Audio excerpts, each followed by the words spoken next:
உங்களுடைய இந்த பொன்னான நேரத்துக்காக நன்றி. நம்ம இன்னைக்கு பார்க்க போகிறது ஒரு சூப்பரான ஈஸியான டிஃப்ரெண்ட்டான ஒரு ஸ்வீட் ரெசிபி தான் பார்க்க போகிறோம்.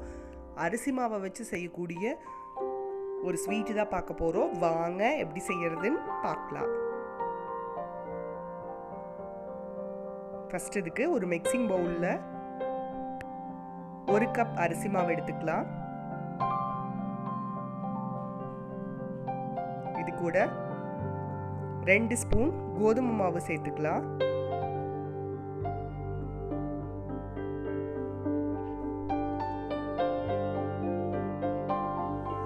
சேர்த்துட்டு ஒரு 1/2 ஸ்பூன் போல் எள்ளு சேர்த்துக்கலாம். கருப்பு வெள்ளை எது வேணாலும் ஆட் பண்ணிக்கலாம்.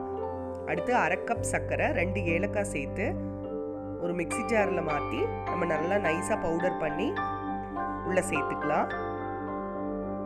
கொஞ்சம் கொஞ்சமாக தண்ணி விட்டு இதை நல்லா சப்பாத்தி மாவு மாதிரி பிசைஞ்சு எடுத்துக்கலாம். இங்கே பாருங்க, இந்த மாதிரி பிசைஞ்சு எடுத்துட்டு இதிலிருந்து ஒரு சின்னதாக எடுத்து உருண்டையாக உருட்டி இதை நம்ம கையிலேயே ஷேப் பண்ணுறனாலும் பண்ணலாம், இல்லை வாழை இலை வச்சு எண்ணெய் தடவி கூட நம்ம இந்த மாதிரி ஷேப் பண்ணிட்டு பொரிக்கிறதுக்கு தேவையான எண்ணெயை சூடு பண்ணிக்கலாம். எண்ணெய் சூடானதும் மீடியம் ஃப்ளேமில் வச்சு நம்ம தட்டி வச்சிருக்கிறத உள்ள சேர்த்து பொரிக்கலாம்.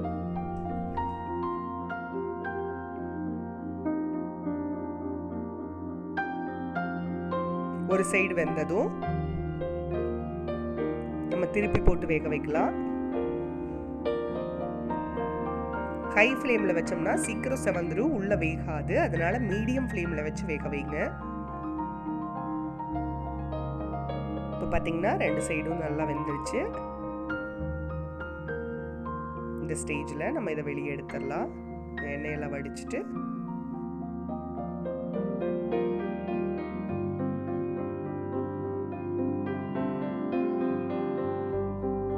இதே மாதிரி மீதி இருக்கிறதையும் நம்ம ஒன்றொன்னா தட்டி உள்ளே சேர்த்துக்கலாம். ஒன்றொன்னா தான் பொரிக்கணும்னு இல்லை, நம்ம 2, 3 நம்மளோட பேன் சைஸுக்கு தகுந்த மாதிரி நம்ம உள்ளே ஆட் பண்ணி பொரிச்சு எடுத்துக்கலாம்.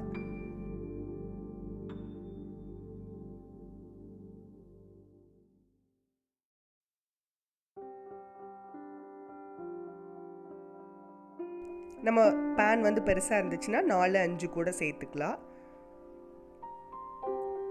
சேர்த்துட்டு சேம் அதே மாதிரி பொரிஞ்சதுக்கப்புறம் திருப்பி போட்டு வேக வச்சு நம்ம 2 சைடு வெந்ததும் வெளியே எடுத்துடலாம். இந்த ஸ்வீட் பார்த்திங்கன்னா டக்குன்னு நம்ம குயிக்காக செஞ்சிடலாம். பாருங்கள், சூப்பரான ஸ்வீட் ரெடி ஆயிடுச்சு. நீங்களும் வீட்டில் ட்ரை பண்ணி பாருங்கள். அது சுவைகளும் சங்கமிக்கட்டும், அனைவரது இல்லங்களிலும்.